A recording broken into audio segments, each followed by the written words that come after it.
Hey, deserving listeners, 90 Day Fiancé, Brandan and Mary, let's watch. My name is Dr. Kirk Honda. I'm a therapist and a professor. As I always say, don't use YouTube as a replacement for therapy. If you need a therapist, get one. You really deserve that. We all deserve therapy now and then. Let's watch. Don't worry, I wipe it. It's both positive. See? Yeah. This is the new one. Yeah. We're having a baby now.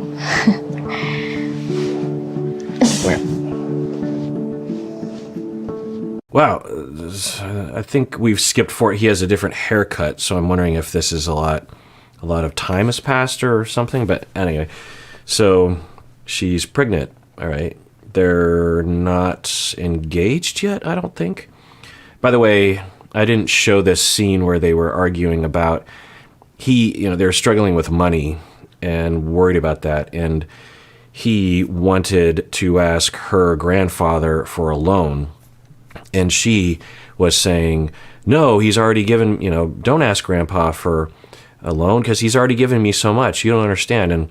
And he kept saying things like, well, but I've contributed a lot to his life. I have been sending all this money to build the home that he lives in. And so I just would like a little bit of help here. And she started to escalate. And he was being, I think, kind of rigid and stubborn about it.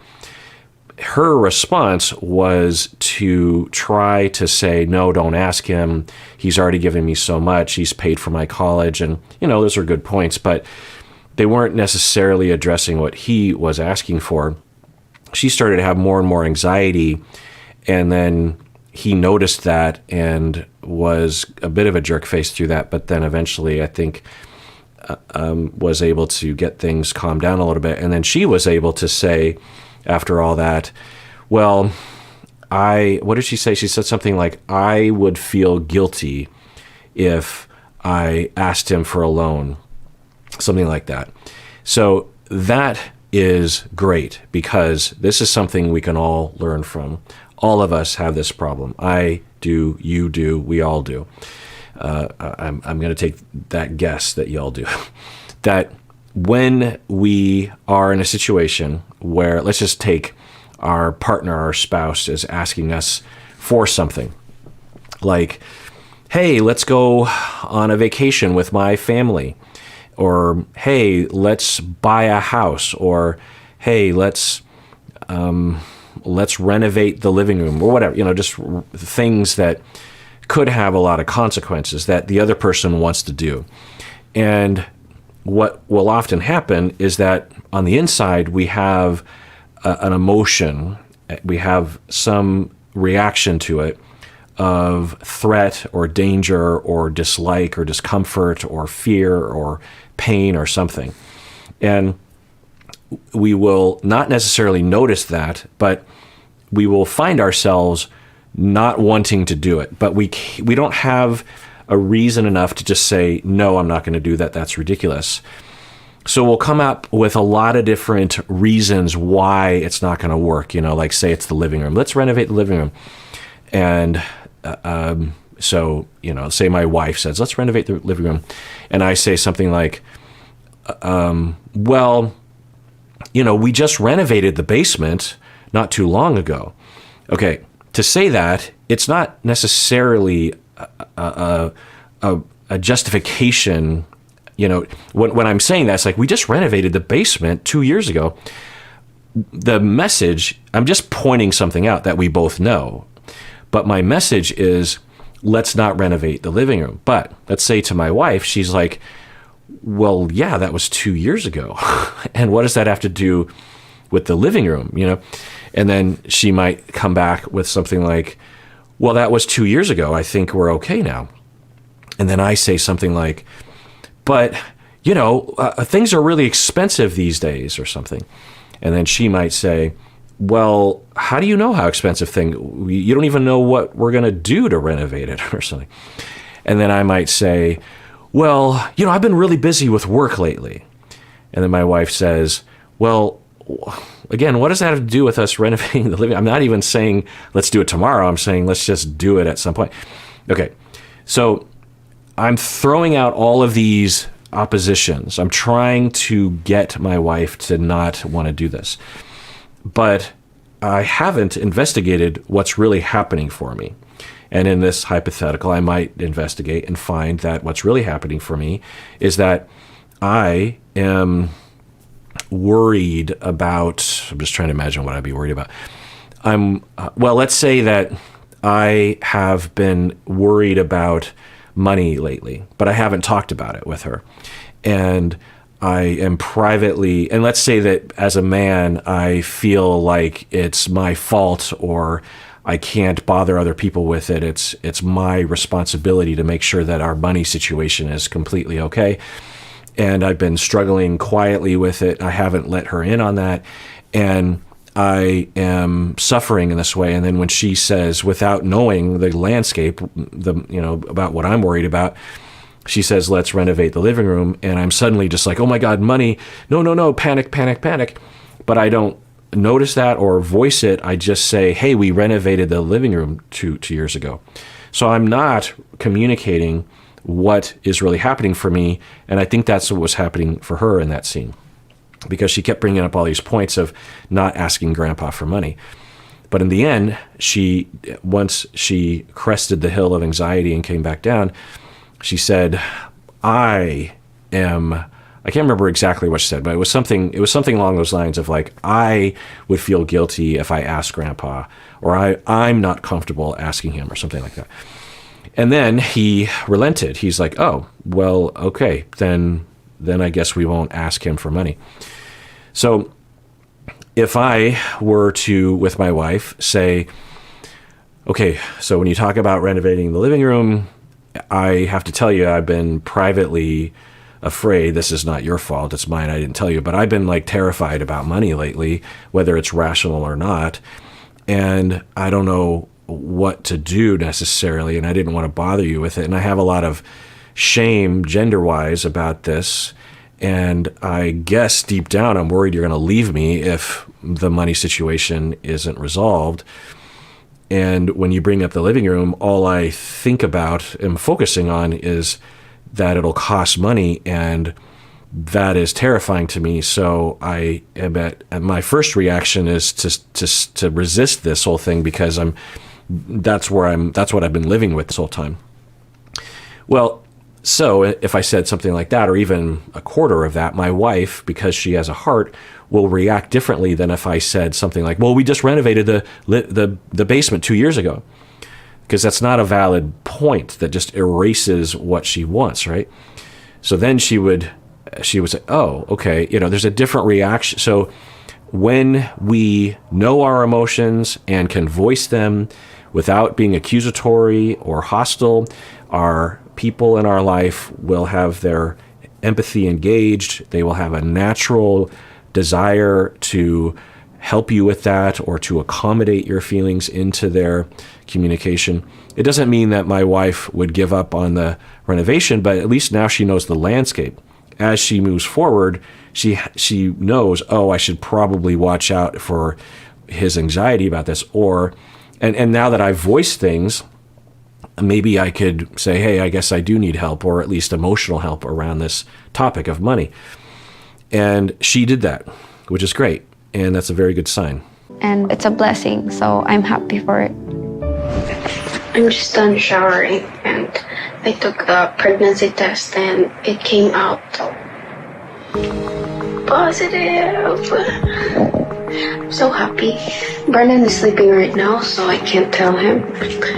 Okay, so I think this is one of those moments where she did this on her own, filmed a selfie video, maybe, and then contacted production, and then they flew out to the Philippines to shoot some scenes, seemingly, and then they had her kind of recreate it. But they did show her bringing a second one. So, but you'd imagine that she would have confirmed it, sooner than the production. And maybe production was in town. I don't know. I just thought I'd point that out. How are you feeling? I don't know how I'm feeling. I just can't believe you're pregnant. Are you happy, or? I am happy. It's just, let me process this. Well, it happened, so the baby is here now in my tummy, so I know that I Okay, so she's excited. He is still processing it. I don't know what that means exactly. Maybe we'll find out. I'm happy because I'm having a baby fever. So that's why I'm being crazy and I really want a baby. Right. I know we were trying, but it's different when you're trying compared to like when it actually happens and you're like, okay, hold on. Like I thought it would take longer. People, I don't know how this got out there, this notion that somehow having unprotected sex would take months or years to get pregnant. Certainly for some people, but on average, it doesn't take long at all. That's the way biology works. And we've heard this before. I think it's because there's been a lot of awareness being raised about infertility or difficulty getting pregnant, and you'll hear a lot of middle class, upper class Americans talking about how there will be, procedures that will be conducted to assure or to increase the likelihood of pregnancies, often because the couple is older, because as our society gets more educated, as with societies around the world, people tend to put off getting married and getting pregnant until they're older. And so there's a lot more talk about that. But, two 23-year-olds having unprotected sex, on average, it's not going to take long at all. We're designed to have that work, sort of the same way as we're designed to sleep or we're designed to get thirsty when we haven't had any water. It makes me thirsty just talking about it. But so I wish that there was, it seems funny that we would have to raise awareness for the fact that when you have unprotected sex, it might not take very long. I mean, the way he's talking, he's thinking, I thought I had months. Or, I mean, at the very least, you would think if you're trying, meaning unprotected sex, then you are looking at, 1, 2, 3 months of time before conception happens. So now, of course, there's a lot of experiences, I'm sure, that you've had these, or some of you, where even at that age, you can try and it can take a long time, or there can be complications. Of course, I'm not saying that, but I'm just saying, often on this show, people will say, oh, I knew we were trying, but I this happened so quick. It only takes once. And so I'm wondering what's going on in his mind. If he's trying, you'd think he would be celebrating right now. Why is he processing, right? You'd think he would have processed and fully got on board with the possibility of having a kid before he decided to try. It's almost like he's saying, well, people do this, right? They enter into a fantasy world, or he's just kind of in shock. Maybe he was fully on board, but when the reality kicks in, it's sort of like cold feet the night before a wedding or something. So it could be that, but yeah. And, I'll congratulate them. I wonder about their situation in terms of stability, but maybe it's going okay. Well enough anyway. We already knew that we were going to get married and we were going to have kids at some point.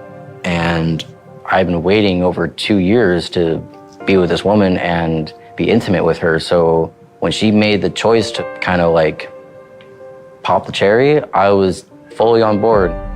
And then she's like, I just really, really want a baby.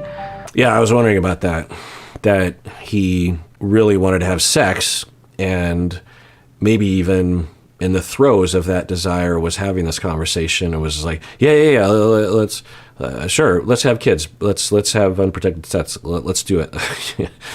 And at least the way they're editing it, that's the way it looks. I suspect he'll be on board eventually. I mean, it sounds like he's still dedicated to her. I'm wondering how much time has passed. It could just be like a week. I don't know, but it also could be like a month or more. Because if it were longer time, then they would have a better idea as to how their relationship. Well, it's got to be longer than a week, because if she's already testing positive, so yeah, it must be at least a couple months. And I thought trying to make a baby will help us become better couple. Now that she's No, having children does not make you a better couple. It challenges couples. On average, the most unsatisfied times in a marriage is soon after giving birth to a child, statistically. It's not a huge dip, but it is a dip because of the stress. Whenever stress is introduced, whether it's work or refugee status or poverty or death or climate change or whatever, there is going to be negative effects on a marriage. Not always, it's just on average. Certainly some marriages can bond further. Like through the pandemic, me and my wife bonded further because we were spending so much time together at home, both working at home. And so, there's variance across different marriages, but generally speaking, having a child, can have a bonding effect for sure, but most people will report that it is a challenge to one's marriage to having kids, because you're stressed out physically, time-wise. There's a lot of attention and effort to keeping the child safe and fed and happy, and you might have different ideas as to how to parent. You might start resenting the other person if they're not pulling their weight, and you don't have a lot of time to bond or have conversations the way you did before, and so, it can challenge things. Now, it doesn't take long for, on average, marriages to recover. I think it's like 1 or 2 years, and then the marriage satisfaction, on average, starts to go back to baseline, and then, it tends to increase from there on average. But this notion, and I don't know where people get these notions that somehow, okay, we're fighting a lot. And, I will say that there are cases where this can happen. It's rare, though, and I certainly wouldn't recommend anybody think about this as an option, but it can help some marriages by giving the couple something else to do with their time so that they're not so focused on each other. It could be so fulfilling to one or both of the parents to be a parent, such that they have more love to give to each other. It could, there's just other possibilities, right? And for some people, when they don't have children, they're prone to anxiety and depression and demoralization. And when they have a kid, sometimes that external human that they are in charge of to take care of will distract them from their own anxieties and intrusive voices. They'll say, before they had kids, they might have an intrusive voice that says, you're worthless and you're dumb and you're lazy and you're never going to amount to anything and you don't have any worth. You have a child, and then you might have, as you're taking care of an infant, you have those voices, and you just don't listen to them because they seem so irrelevant because of the magic that is happening before you with this child, and the child loves you and is this pure creation that you created, and there can be a lot of joy in that. So it can help people, but again, on average, and for the two of them, well, let me think. For the two of them, regardless of kids or not, there's a lot of recovery trauma-wise that is necessary. They seem to be doing okay, and maybe the tumultuous times was just around him transitioning to the Philippines, and so that brought up a lot of traumas for the two of them. But I would worry about the two of them regarding their traumas and how that would play out, and they deserve to recover from that, and there would be a lot of positive effects on their marriage and their parenting. All right, well, that does it for that episode. So a while back, I had talked about a song that I had written. I forget in what context, and the song is called Egg Timer.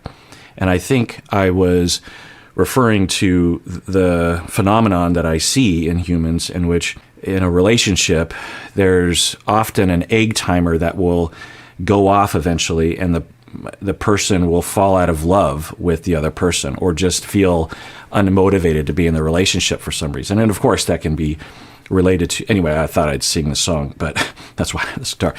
But I would observe this in people and would wonder why that was. And I wondered if it was because of just ongoing conflict, or for some relationships, like a dating relationship, where the first few dates you're thinking, oh, actually, I think this could work, or I'm not seeing anything that I should run away from, and it's actually kind of nice, and I'm looking forward to seeing this person. And then, 5 dates later, you just feel yourself not looking forward to seeing that person. Well, the egg timer has gone off for you in that situation.